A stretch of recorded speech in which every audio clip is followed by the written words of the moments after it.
The headline is, "It's anguish, it's pain, it's agony. Here's what it's like to shop for a home in today's tight housing market." So this is Diana Olick, who's with CNBC, and she is I call her Dr. Gloom, because she's never positive about the housing market. These last 2 years, she's been negative about the housing market. She's been proven wrong time and time again. But if you continuously put out negative information, well, I mean, people are actually who trust your agency begin to believe you. But there is some truth in what she's saying. Go back. There is some truth. It's anguish. It's pain. It's agony. Here's what it's like to shop for a home in today's tight housing market. It's a struggle. I ain't gonna lie there. Supply is tight. Yes. Mortgage rates are rising. Yes. Prices are high. Yes. I just talked to a client today who sold his home here, made over $100,000. He bought it for $428,000, and he sold it for like $570,000, I think, 2 years ago. And he's buying in Offutt, Nebraska. He bought a home, but he said even their prices are sky high. And he didn't get a house his first offer. It took him 4 offers. So the pain is all over. It's not just in Hawaii, but I think it's exponentially so in Hawaii, just because we've always had low inventory. Houses are selling 10 days faster than they were a year ago. Yep. Actually, a report just came out that says exactly that. Active inventory, which is total number of homes for sale, was down 28% from a year ago. We're stuck between a rock and a hard place. That we'll lead in with that. If you go by the news, in the sensationalism of the news, yeah, it's tough.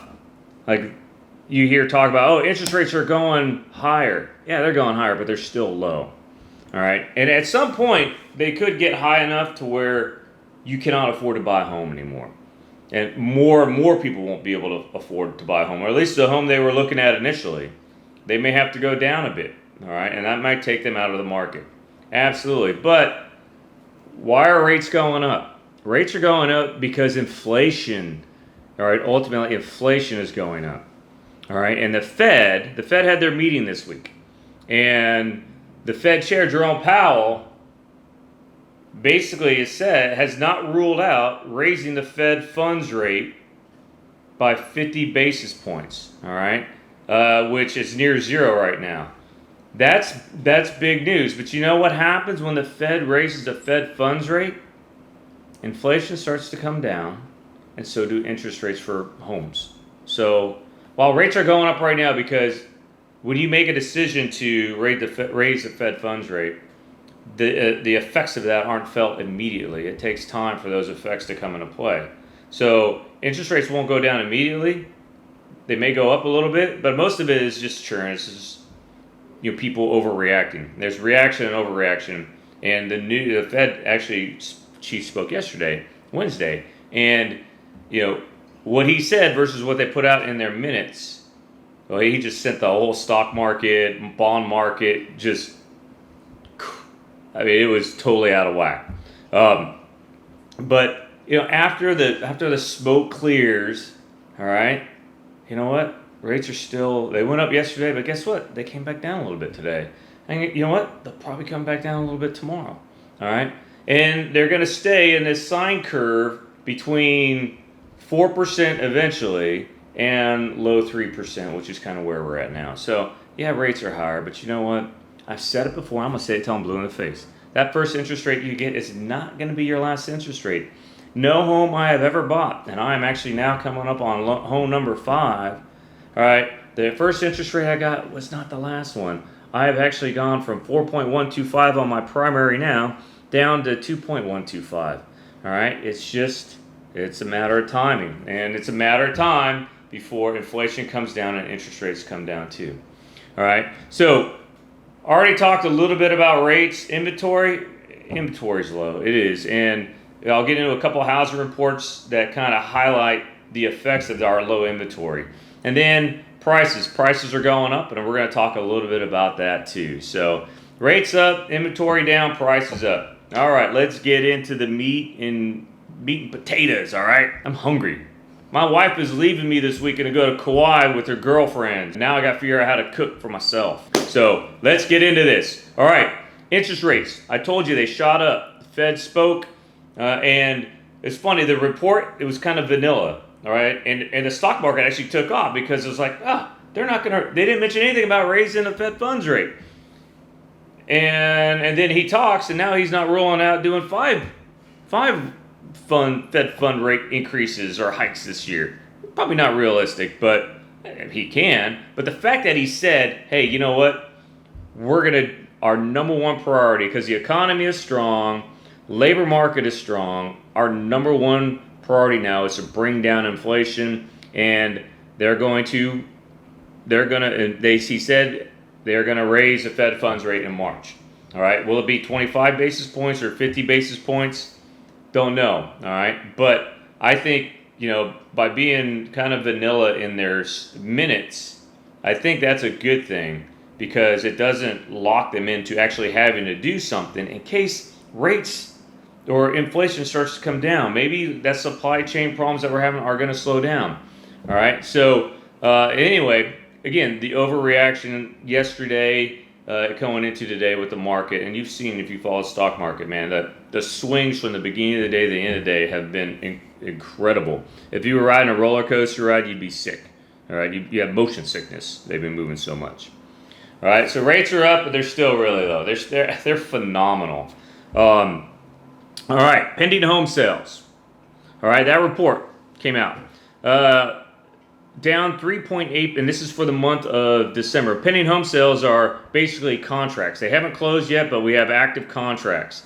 All right, 3.8% decrease month over month, and almost a 7% increase year over year. All right, now that's still pretty solid considering what's going on in December. All right. Omicron, all right, pretty much trying to shut our economy down again. And December, record low housing inventory in December. 910,000 homes across the nation on the market in December. All right, December in Honolulu or Oahu, 0.8 months of inventory, the lowest ever, and it's the lowest inventory ever across the country. All right, so pending home sales are down, but it's not because of the lack of buyers. It's because of lack of homes. All right, and it has nothing to do with interest rates. And actually, if you recall, this pending home sales report was before the interest rates started to go up, and they started to go up the first week of January, right? So it'll be interesting to see what the January pending home sales report looks like. I think it's going to be really low, and I think it's mostly going to be because of inventory. Inventory trumps all, because if there are more homes, there'll be more people buying homes. All right, new home sales. Man, we had a really good report. And these are basically homes that haven't been built yet, new construction homes that sold in the month of December. It went up 12% month over month. All right, year over year, still a 14% decrease. But that's because, again, the 3 L's, lumber, labor, and land. Those are all very expensive. All right, it's very expensive and timely to build a new home. So, and there's still a record number of new home contracts signed, and there's been no shovels in the ground yet. So, new home sales is promising. Again, goes back to inventory. There were more new homes for sale, there'd be more sales. So, it has nothing to do with interest rates right now. It's all about inventory. All right, let's talk about prices now. The gold standard report for appreciation came out this week. It's the Case-Shiller Home Price Index. And 0.9% increase in appreciation year over year. And this is actually for the month of November. All right, 18.8% year over year from November 21 back to November 2020. All right, that is a decrease from 19% in October. Okay, so the pace of acceleration is decreasing. All right, but home prices are still appreciating. So don't let anybody tell you that home prices are coming down. They're not coming down. Home prices appreciation is just slowing down. All right. Again, this is for November. We'll see what December looks like. I do expect the rate of appreciation to slow down. But as long as rates stay below 4% and inventory stays low, we're still going to see it pretty hot. And it's pretty hot around the country too. Month over month. Tampa and Miami over 2% month over month appreciation. All right. Why? Who wants to move to Florida? Everybody. Everybody's moving to Florida right now. Why? They got no sales tax. Why else? They got beaches too. They got pretty good weather. Florida's pretty nice. So a lot of people moving to Florida. They're moving to Florida and Texas. I saw a map, and it showed where everyone is immigrating to or migrating to in the U.S. And everybody's going to Florida, and everybody's going to Texas. I think that little foot thing in Florida is going to fall into the ocean. There's so many people going to Florida. But that shows, again, the two highest, the next, after Tampa and Miami, the next highest monthly appreciation, Seattle. Who the hell is moving to Seattle in the wintertime? Not even like the Seahawks made the playoffs this year. And that was at 1.4%. So you went from 2.1, 2% down to 1.4 is number 3. Year over year, annual appreciation. Phoenix. Man, it's hottest. Phoenix in the summer, 32% appreciation year over year. All right, we're not appreciating that much.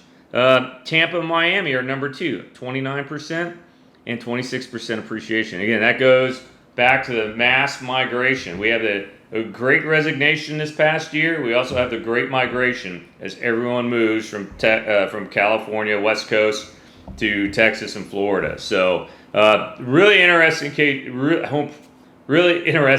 home price appreciation report, and that really is reflective of what we're seeing here. So what does this all mean?